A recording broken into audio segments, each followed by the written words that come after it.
skulle du säga att du mår idag? Nej, men jag mår bra. Men är det dags att åka härifrån? Jag känner att det är dags.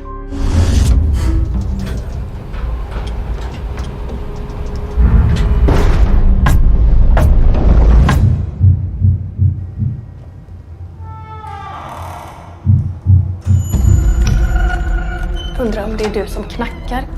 Knackar? Nej. Där inne. Vi har fått samtal om lägenhetsbråk.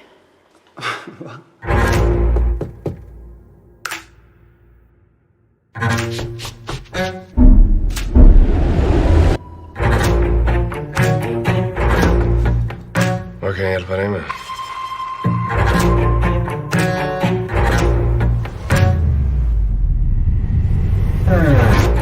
Rör inte mig. Nej. Jag vill prata med min läkare, Kristoffer.